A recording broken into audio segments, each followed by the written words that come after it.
Assalamu alaikum. This video will be entitled Walking Away.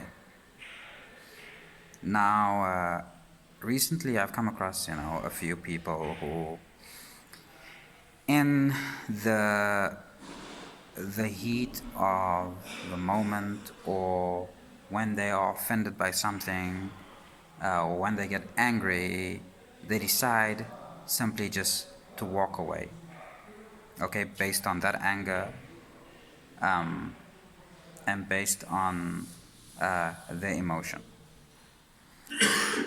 Now, then of course, in the time that they have walked away, in that vulnerable state, they may go to people who would then take advantage of their vulnerability and create actually a bigger mess than things needed to be in their lives and in their relationships, based on their emotions and their anger, and why this is, ultimately damaging to the person that walks away, probably even more so than the person that is being walked away from, and I'll tell you why. Okay, you see, as it were, when people are in committed relationships or take vows, for example, of marriage, they intend to be together for a very long time. In the case of Christian beliefs, it is until death do us part. In the case of Islamic beliefs, it's imsakin bima'aruf or tasrihan bi ihsan, that you hold together on equitable good terms, or that you part with kindness. So the Islamic system does not necessarily require people to be married forever, although that's the goal. It acknowledges the possibility of separation, which is, not acknowledged in Christianity originally, because in Christianity it's until death do us part. But nevertheless, both systems expect a long-term something or the other. Okay, people try to remain together for as long as possible and work through the many things and challenges that they would experience in their lives that may make them think of walking away. So why is that important? And let me explain that to you, okay? First of all, no one is perfect. Neither there is not a single man or woman on the planet that's perfect. And when you commit to being with someone, alhamdulillah, when you commit to being with someone, you are committing to accept both the good and bad of that person. Okay?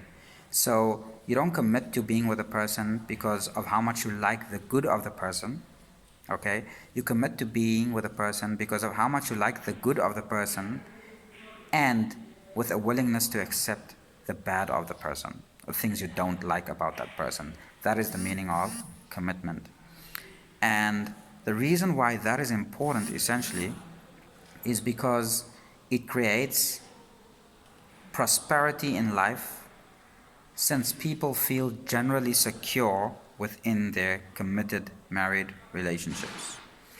If a man has a wife that he constantly threatens to leave, or that he walks out on every time, he makes her incredibly insecure, and he creates instability in her life, because now she constantly has to walk on eggshells and be afraid not to piss the man off, because if he gets pissed off, he'll just walk away. Okay? So it makes her incredibly insecure, and it also stunts her development in her life, because now her life becomes about trying to please the man in every way she can possibly imagine, since if she just does one thing wrong, he will leave her instantly, like that. Okay, that is a very unhealthy relationship. That is a relationship of subservience, which is not what marriage is about in any religious or social dispensation. Marriage is about relationships of negotiated relationships, of equality. Now, equality doesn't mean necessarily that there are no rules and people can do whatever they want to, but generally it's a mutually beneficial arrangement. That's the point of marriage. Okay?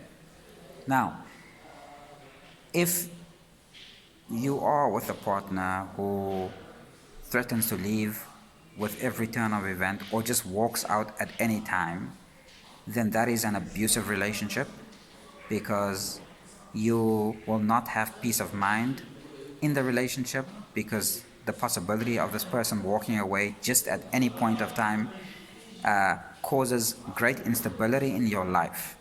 And so you should leave that person, okay? Or let the person leave. If the person leaves, just let the person leave, okay?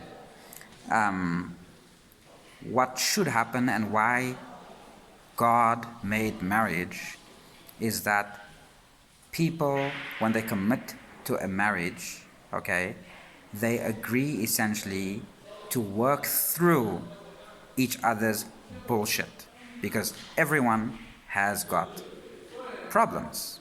Everyone has got imperfections. Everyone has insecurities. And so marriage essentially is my saying or you saying that I will remain with you for as long as you remain loyal to me, despite the difficulties that are going to come with it, because I love you. That's what it is. That's marriage, okay? There are some deal breakers, though, regarding that. One of it being, of course, infidelity. You know, if you have a committed relationship, then it has to be, of course, exclusive to the extent that it is agreed upon, basically.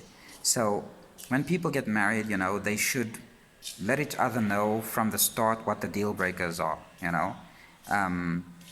And of course, for the most part, the deal breakers for most people would be infidelity, you know, disloyalty, and putting your partner's life in danger through associating with people and becoming under the influence of people that are going to undermine your marriage and undermine your relationship with your partner, which in turn puts your partner's life in danger, in the sense that you could just be manipulating your partner, using someone else, you know, with your relationship with someone else to manipulate